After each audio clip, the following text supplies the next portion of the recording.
लेकिन वो रही तो थी तो बाहरी। तो ऐसा ही हिंदुस्तान के मुसलमान के साथ आज के जमाने का इस युग का धोबी जो है वो इल्जाम लगा रहा। हम तो अग्नि परीक्षा दे चुके 1947 में हिंदुस्तान में रुककर।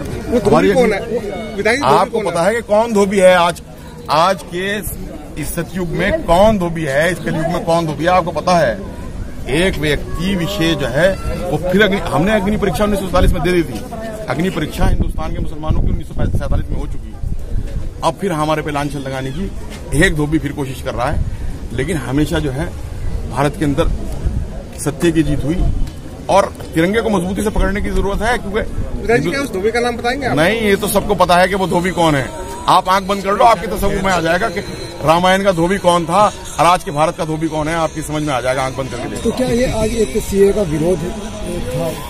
आज अगर सीए और एनआरसी के माध्यम से हिंदुस्तान से एक अवाम को, एक मुस्लिम समाज को डिटेंशन सेंटर में भेजने की बात की जाती है, तो कल को तिरंगे में से हरा रंग निकालने की बात की जाएगी तो तिरंगे को मजबूती से पकड़ के रखने की जरूरत है देश के सेकुलर अवाम को। जितना डिस्प्यूट नाजरीन, आप देख रहे हैं इस्लामिक मीडिया। हम आपका इस्लामिक मीडिया में इस्तकबाल करते हैं। आज हमारे साथ देवबंद के पूर्व एमएलए जनाब माविया अली साहब हैं। आज हम उनसे बात करते हैं। माविया अली साहब, आज आपने 10,000 झंडे और तकरीबन 10,000 गुब्बारे किस लिए उड़ाए? आपको क्या मकसद है उसको उड़ाने का? आज 26 जनवरी 1950 को संविधान आज के दिन मुकम्मल हुआ था और देश को समर्पित हुआ था। इसलिए 26 जनवरी रिपब्लिक डे के एतबार से पूरे हिंदुस्तान में हमेशा बनाई जाती रही। इस बार इस चीज की ज्यादा जरूरत थी क्योंकि भारतीय जनता पार्टी की और संघीय सरकार संविधान के साथ छेड़छाड़ करना चाहती है। इस चीज का एहसास दिलाने की जरूरत थी। संविधान के साथ छेड़छाड़ किसी कीमत पर बर्दाश्त नहीं किया जाएगा। इसलिए 26 जनवरी पूरे जोर शोर के साथ सीए जैसे कि आप देख रहे हैं पूरे मुल्क में उसका जबरदस्त विरोध है, उसकी मुखालिफत की जा रही है। उसको लेकर क्या कहना चाहते हैं आप? सीए जो है वो भारत को तोड़ने वाला एक्ट बनाया जो असंवैधानिक है, गैर कानूनी है।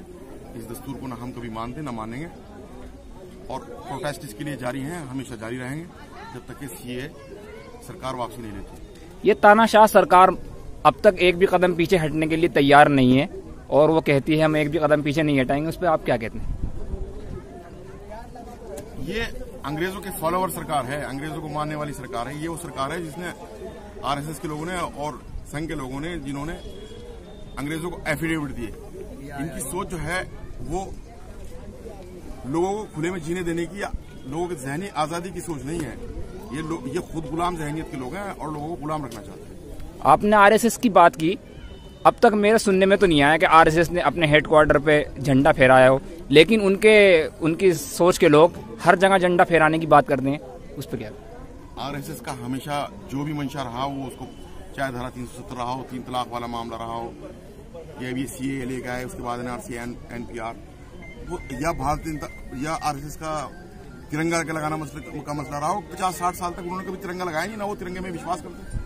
वो जो भी कुछ करते हैं वो ढकोसलेबाजी है। हिंदुस्तान की शरीफ लोगों को, सीधे साधे लोगों को गुमराह करने की आरएसएस हमेशा कोशिश करती है। शुक्रिया।